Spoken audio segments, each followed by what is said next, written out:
Graça, misericórdia e paz da parte de Deus e do nosso Senhor e Salvador Cristo Jesus, para você e sua casa, sua família, mais um, segundo às 18, trazendo uma reflexão para você. E o nosso incentivo para que você compartilhe com os seus amigos, marque os seus amigos, comente o nosso vídeo. Hoje nós vamos falar sobre mistério da graça, ou o mistério da graça. É óbvio que a graça de Deus vai muito além da capacidade humana de compreendê-la, porque a graça está muito acima da concepção humana de misericórdia, de benignidade, de bondade e de compaixão. Mas a graça divina é a manifestação mais extraordinária do cuidado de Deus para conosco. Mas no mercado editorial brasileiro agora chega uma publicação de uma Bíblia chamada A Graça da Graça. Parece engraçado, embora não tenha graça nenhuma, e há de se questionar se quem pensou nessa titularidade consegue compreender a própria graça. Para a gente pontuar esse assunto, nós vamos ter que conversar primeiro sobre o que é misericórdia, o que é graça, como ela se aplica. O que é pecado, o que é iniquidade. Bom, inicialmente eu quero te lembrar que pecado literalmente é errar o alvo, perder o foco, errar o caminho. Ou seja, o indivíduo tem um destino a seguir, uma meta a alcançar, e ele muda a rota, errou o alvo. Ou seja, tudo e qualquer coisa que tira Deus da nossa meta e que nos faz errar esse foco se constitui pecado. O que é iniquidade? Iniquidade é a institucionalização do pecado. Ou seja, um pecado repetido insistentemente chama-se iniquidade. Você vai observar na revelação da palavra de Deus que quando o Senhor resolve destruir os povos antediluvianos, qual é a reclamação de Deus? A sua iniquidade chegou até mim. Quando o Senhor diz a Abrão que vai destruir os amorreus, os jebuseus e os heteus, ele diz assim: aguarda até que a medida da sua iniquidade se complete. Ou seja, há um limite para a iniquidade, e quando essa medida se completa, Deus, em sua santidade e justiça, reage. Diante disso, vamos falar de misericórdia. O que é misericórdia? No Antigo Testamento, a expressão misericórdia denota a capacidade de Deus de poupar um homem ou seu povo do castigo. A Bíblia diz que as misericórdias do Senhor são as causas de não sermos consumidos. E o que é graça? Embora os teólogos entendam que graça é a expressão correlata de misericórdia, eu consigo acreditar que graça vai além da misericórdia, porque a misericórdia é poupar o culpado de um castigo, enquanto que a graça é a capacidade divina de permitir que o inocente seja castigado em lugar do culpado. E lembre-se que neste caso o inocente é Cristo, o Cordeiro Imaculado, que morreu sem pecado pelos nossos pecados. Vou repetir que a mente humana não tem a capacidade de compreender a graça na sua inteireza. Mas o que estão querendo fazer neste tempo da pós-modernidade e dentro dessa concepção de teologia moderna e de um liberalismo que já chega à libertinagem é liquidificar a iniquidade e a graça e fazer uma garapa para satisfazer o desejo, o paladar de cada um. E aí você precisa entender que princípios e valores não são estabelecidos em função de alguém, mas em função de uma comunidade, ou seja, Deus não estabeleceu princípios e valores na sua palavra para satisfazer o meu desejo, aquilo que eu gostaria, mas ele estabeleceu para que sirva de parâmetro, diâmetro, limite, normas para a humanidade seguir. Um outro aspecto que nós precisamos entender neste 2:18 é o seguinte: a Bíblia não é um livro romântico. Deus não é um velho de barba branca acarinhando homens e mulheres mais novos porque ele foi dotado de uma compaixão humana.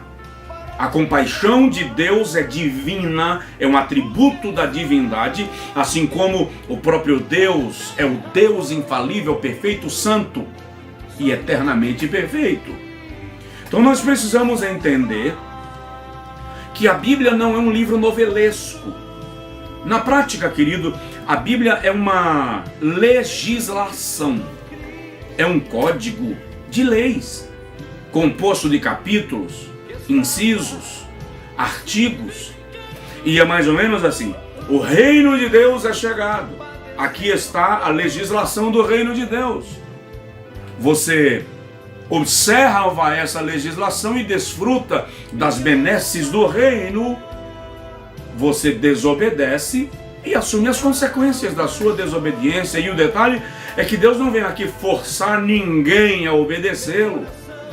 Isso está posto. E o ser humano vive como quer. A Bíblia diz em Eclesiastes 11:9: anda segundo o desejo do teu coração e pela vista dos teus olhos.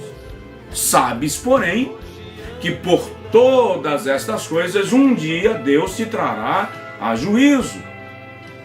Então é preciso compreender, querido, que não dá para fazer uma garapa da graça com iniquidade e transformar num açucarado para se tomar, para se beber. Nós precisamos aceitar a palavra de Deus como a palavra de Deus, e presta atenção, não é para quem quer, é para quem crê. Vou repetir, é para quem crê. Não estamos aqui julgando posturas, comportamentos, pensamentos, nada disso. Estou em defesa da palavra de Deus enquanto a palavra de Deus. E é preciso entender que a Bíblia diz que quando se muda o sacerdote, quando se muda o legislador, também pode mudar a lei. Mas nesse caso, o legislador é eterno, Deus.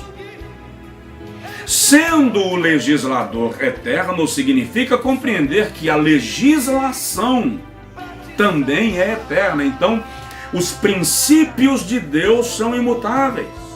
Eles não podem ser simplesmente alterados em função daquilo que eu gostaria que fosse.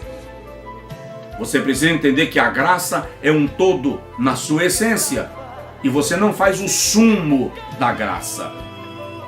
A Epístola de Paulo aos Romanos, querido, é considerada a catedral do cristianismo. Por quê?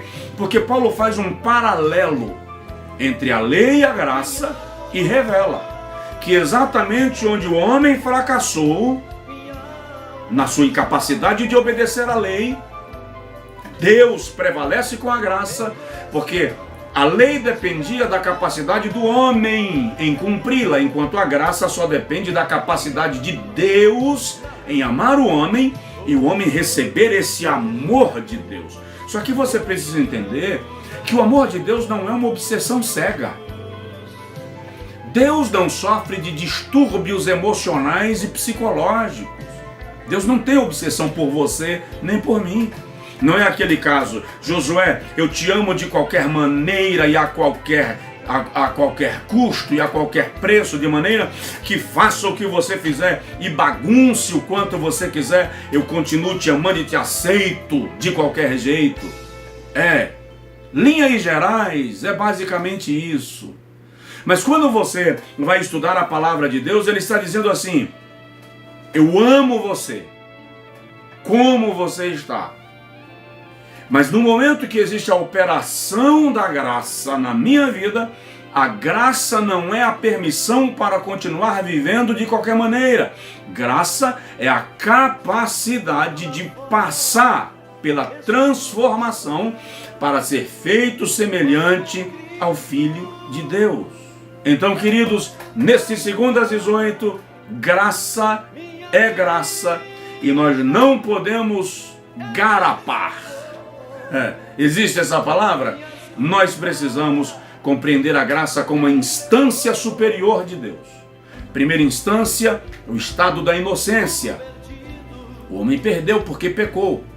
Então, quando ele entra no estado de consciência, o Senhor traz a lei para regrar a conduta humana. Segunda instância, na lei o homem falha. Então o Senhor estabelece a terceira instância, que na justiça comum, no mundo jurídico, nós vamos chamar de instância superior. Quando chega na instância superior, não há mais para onde recorrer.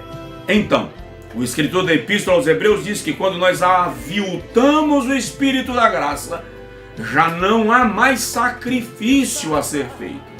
Nós estamos na dispensação da instância superior, a dispensação da graça. Viva sobre a graça. Deus vai nos abençoar por causa da sua graça. E não pense que a graça é o direito de fazer tudo de qualquer maneira. A graça é a capacidade de se submeter à misericórdia divina e viver para honrá-lo. Deus abençoe. 2:18. Fique com Deus. Fique com a gente. Deus te abençoe. Conheça a série de DVDs Batalha Espiritual, do pastor Josué Brandão. 4 mensagens que vão mudar inteiramente a sua vida. Disponível em nossa loja virtual, indeproduções.com.br. Adquira já o seu. Preço promocional de R$ 63,60 por R$ 45. 4 mensagens que vão edificar a sua vida.